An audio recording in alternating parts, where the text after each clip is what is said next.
आयुष्यात जे काही घडतं ते चांगल्यासाठीच घडतं असं म्हणत सुरुवात करूयात आजच्या व्हिडिओला। आणि मागच्या व्हिडिओमध्ये तुम्ही पाहिलं की गणपती बाप्पांची छानशी अशी प्रतिष्ठापना आमच्या घरामध्ये झालेली होती। त्यानंतर 2 दिवस मी फारसं काही शूट केलं नाही, कारण थोडंसं ऑफिसच्या कामांमध्येही मी बिझी झालेले होते। त्यानंतर मग आमच्या घरातील धाकटे चिरंजीव म्हणजेच की सिद्धेश याचा वाढदिवस होता। त्याचा वाढदिवस गणपतीच्याच माहोलमध्ये येत असल्याचा एक फायदा होतो की ॲडिशनल असं काही डेकोरेशन करावं लागत नाही। गणपती बाप्पांच्या शेजारीच बसून त्याचा वाढदिवस साजरा करण्यात आला। वाढदिवस साजरा करण्यासाठी आम्ही घरातले सर्वजण एकत्र येतो, छान असं औक्षण करतो, केक लावतो, थोडीशी मजा मस्करी करतो आणि अशा पद्धतीनेच आम्ही घरातील सर्वांचा वाढदिवस साजरा करत असतो। आणि जर कधी लहर आली तर आम्ही बाहेर हॉटेलमध्ये जाऊनसुद्धा छान पद्धतीने वाढदिवस साजरा करतो। वाढदिवस झाल्यानंतर मग आमच्या चिरंजीवांनी सर्वांचे आशीर्वाद घेतले। बरं, ते करत असतानाही त्याची मस्ती काही थांबतच नव्हती।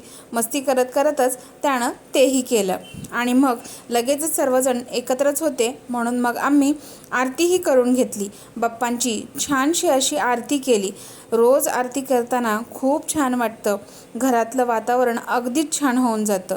आणि आरती झाली की मग लगेचच बाप्पांना नैवेद्य दाखवून आम्ही सर्वजणही जेवायला बसलो। गणपती बाप्पांच्या दिवसांमध्ये मात्र आम्ही सर्वजण खाली पार्किंगमध्येच जेवण करत असतो। जेवण झाल्यानंतरही आमचं फोटोशूटचं काही थांबतच नव्हतं आणि परत मग आमचं सेल्फी काढणं सुरू झालं। बरं, आता या सर्वांमध्ये मला गौरींचीही तयारी करायचीच होती। मग थोडासा वेळ होता, मग आईंना म्हटलं की चला आपण साडीसुद्धा नेसवून घेऊयात, कारण मग ऐन वेळेला फार गडबड होऊन जाते। म्हणून मग आमच्या ज्या फायबरच्या बॉडी आहेत त्या मला यांनी खाली काढून दिल्या आणि त्यानंतर मग आई, मी, शरयू, शर्वरी आणि त्यांचे पप्पा आम्ही सर्वांनी मिळून गौरीला साडी नेसवण्यासाठी सुरुवात केली। खरं तर माझा हा दरवर्षीचा अनुभव आहे की एका गौरीची साडी फार पटकन होते आणि दुसरीला फार वेळ लागतो। तुम्हालाही काहीसा असाच अनुभव येतो का?